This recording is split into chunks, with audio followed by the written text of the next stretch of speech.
Last time, I talked about why protests, while powerful and necessary, don't fix the root problem of corruption in the Philippines. They can topple leaders, but they don't change the soil that allows corruption to thrive. So in this episode, I want to ask a harder question. How do you actually change a system that is stuck in this vicious cycle?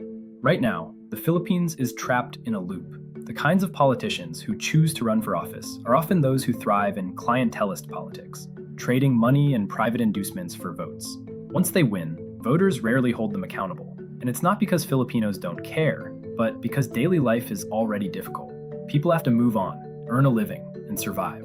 Many also feel a sense of goodwill, a kind of debt of gratitude for what candidates gave them during the campaign. So they look the other way. Once in office, politicians face almost no real accountability. Why would they stop engaging in corruption? First, there isn't much stigma. For as long as you don't do it in an openly shameless way, it's treated as business as usual. Second, accountability mechanisms themselves are weak. Oversight is minimal, enforcement is selective, and the system is simply not designed to punish routine corruption. And third, the incentives are clear. You spent huge sums buying votes, building a machine, mobilizing brokers. Now you need to recuperate those costs. And if you are the type of politician who entered politics to profit, then of course you'll continue using your position for private gain. The outcome is predictable. Public service delivery suffers. Public works are often low quality. Policymaking stalls. Politicians aren't motivated to improve governance. They're motivated to stay in power and maximize private returns.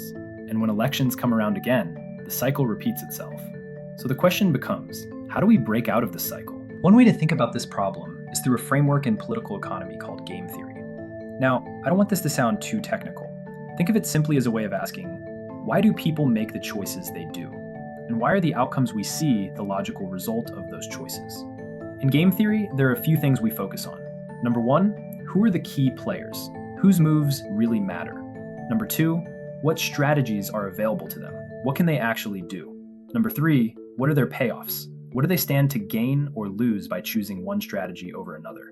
And number four, what are the rules of the game? How the system itself is set up? When you put all of this together, you get what we call the equilibrium outcome. That's the stable result where, given the incentives, no player has a reason to act differently. In the Philippines today, the equilibrium is low.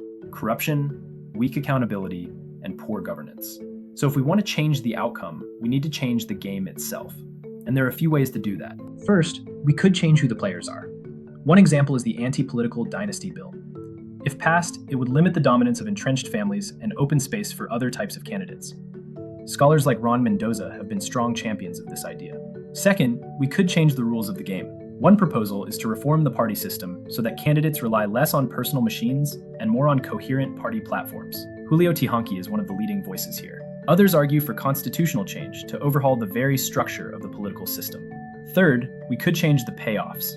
If politicians expect to be monitored more closely and punished more harshly, then corruption becomes riskier. This could mean stronger watchdog institutions, independent media investigations, or civil society groups tracking corruption. If the costs of being corrupt rise, politicians may change their behavior. And fourth, we could change voter behavior. Information campaigns, collective action, and civic education could help voters hold leaders accountable, rather than rewarding clientelism at the polls. These are all ways of shifting the equilibrium, of making good behavior more attractive than bad. But here's the obstacle.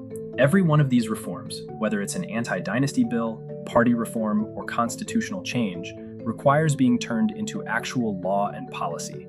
And who controls that process? The very politicians who benefit from the current system.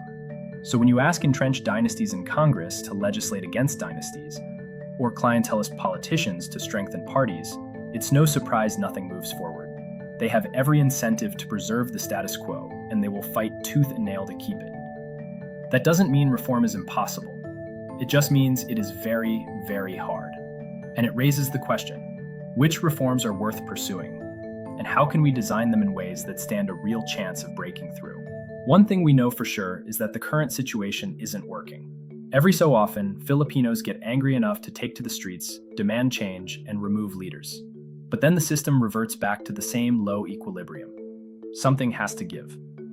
In the next video, I'll break down the specific reform proposals on the table, what their strengths are, what their limitations are, and why some might work better than others.